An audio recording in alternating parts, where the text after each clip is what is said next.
السلام عليكم ورحمة الله تعالى وبركاته. مرحبا بكم في قناتكم اسمها ملك ماكويزين. اليوم كما كتشوفوا في لا فيديو غادي نحضر معكم طارطة او تورته، كل واحد كيفاش كيسميها، على شكل هرم او شكل مثلث، بدون عجين، يعني بدون جينواز، بدون كيك، بدون فرن كذلك، وسريعه في التحضير ديالها بمكونات اللي هي بسيطه ما فيهاش تعقيدات، وكتحضر يعني في اخر لحظه ممكن انكم تحضروها وتقدموها للضيوف ديالكم، كتحمر لكم الوجه وتجي في المذاق ولا اروع. يلا نمروا الان المكونات وطريقه التحضير. اول حاجه كنحتاجوها وهي لا كريم فريش او لا كريم ليكيد، يعني ديك القشده السائله 400 غرام اللي غادي نحتاج. كذلك غادي نحتاجو الماسكاربون او الجبن الكريمي ممكن تعوضوه به. هنا عندي هذا الماسكاربون اللي كتوزن 250 غرام، يعني رابعه، اللي غادي نحتاجوها مع 400 غرام ديال القشده السائله. غادي نحتاج اكيد السكر حبيبات، غادي ندير تقريبا 3 أو 4 ملاعق على حسب الذوق، كل واحد على حسب الحلاوه اللي بغى يدير. كذلك غادي نحتاج الفاني، عطر الفاني، ممكن انكم تستعملوا السكر المنكه بنكهه الفاني. غادي نمروا الان باش غادي نطلعوا الكريمه ديالنا. كنأكد بان ديك الكريمه تكون بارده، يعني نخرجوا كاع المكونات من الثلاجه باش تكون بارده باش تطلع لينا بكل سهوله.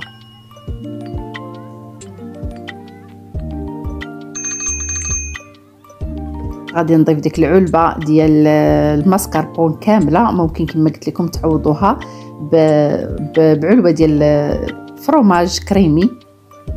ضفت هنا 3 ديال الملاعق ديال السكر، ملعقه صغيره من نكهه الفاني، صافي، وغادي نطربوها حتى تطلع لينا وتعقد لينا الكريمه ديالنا.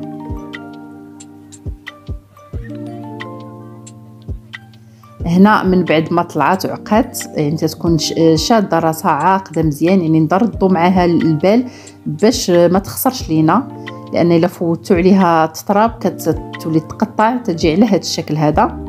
ممكن انكم تنكهوها باي نكهه بغيتو.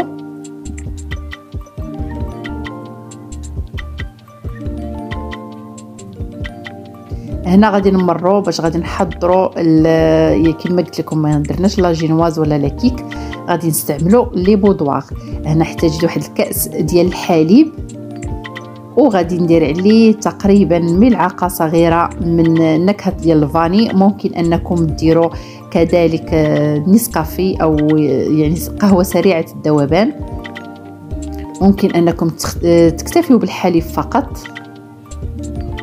انا خديت لي بودواغ هذا اللي على هذا الشكل هذا، يعني متواجدين في لي سورفاس الكبار، وكذلك باثمنه مناسبه، وكيجيو في المذاق ديالهم بحال لا جينواز. المذاق ديالهم ما تفرقوش بينهم ما بين لا جينواز اللي كنحضروا.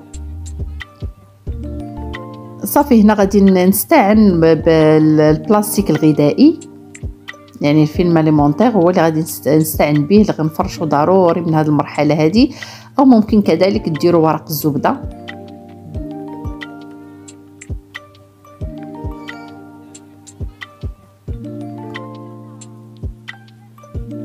غادي ناخذ هذوك لي بودواغ ديالي، وغادي كاملين غادي ندوزهم في داك الحليب صافي، وغادي نستفهم على هذا الشكل. غادي ندير 3 ديال الصفوف، وفي الاخير غادي تشوفوا علاش درت دوك 3 ديال الصفوف، باش تشوفوا الشكل النهائي اللي غادي نصايب معكم. صافي هكا كنستفهم وكنحاول نلاصقهم على بعضياتهم يكونوا متقاربين مزيان.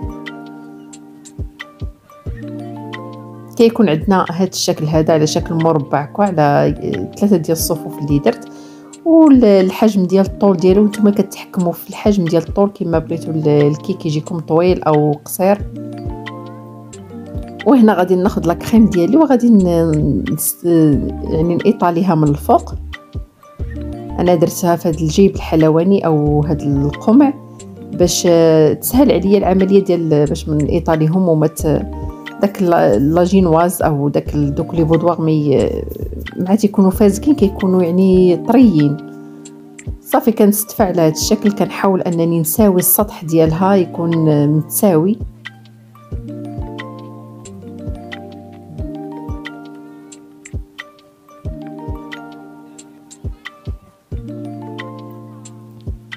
وهنا كاضافه اللي كتعطي واحد المذاق الصراحه رائع، خديت هنا الشوكولا، ديك الشوكولا ديال الدهن، وغادي ندير واحد الطبقه اللي غادي نديرها في، نحاول ما امكن نديرها في الوسط ديال داك المربع اللي صايبت. ممكن انكم ديروها، ممكن انكم تكتفيو غير بلا كريم، غير هي كتواتى بزاف مع داك المذاق ديال البنان. كما انا غادي ندير البنان او الموز، كل واحد كيفاش كيسميه، وغادي نحاول نجمع الجوانب على هذا الشكل. غادي نحاول بشويه بشويه، يعني كتكون واحد شويه صعيبه انكم باش تجمعوها، خصوصا الا كنتو بوحدكم. الا كان شي حد يعاونكم كتكون سهله، ولكن في الاخير راه كتجمع وكتجي رائعه الصراحه. صافي هنا غادي نحاول ما امكن باش نحيد داك البلاستيك، حيدته من الاسفل، تحاولوا معاه بشويه بشويه تتحيد. وهنا كاخر مرحله وهي التزيين، غادي ندير ديك لا كريم من الفوق. ممكن انكم كذلك تخليوها بلا ما تزينوها وديروا عير شي وريضات من الفوق. انا كنفضل انني نيطاليها هكا كامله بديك لا كريم. يعني حلوه سريعه بدون طهي، يعني ما نحتاجوش لا فرن، ما نحتاجوش نصايبوا لا جينواز لا والو، يعني كتكون تتوجد في ساعه في ساعه، خصوصا مع دوك لي بودوار كيجيو المذاق ديالهم الصراحه هائل. انا كيعجبوني بزاف، بحال يعني كيجيو بحال ديك لا جينواز اللي كتكون سبيسيال ديال لي باتيسري. صافي هنا غادي ناخذ واحد دوك اللي ديال اللي تيخرجوا هكا الوريضات، كنزين من الفوق والتزيين كيبقى على حسب المتوفر. وهنا غادي ندير حبيبات هكا ديال الفخومبواز. التزيين كما قلت لكم كيبقى على المتوفر وعلى الحاجه اللي كتبغيوها ولا الابداع ديالكم. انا درت تزيين بسيط وسهل.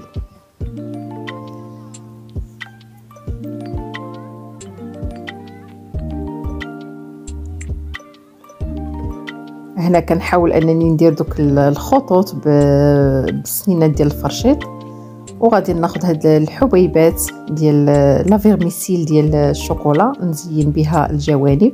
ممكن انكم تعوضوها كذلك برقائق ديال اللوز، يعني اللوز ايفيلي.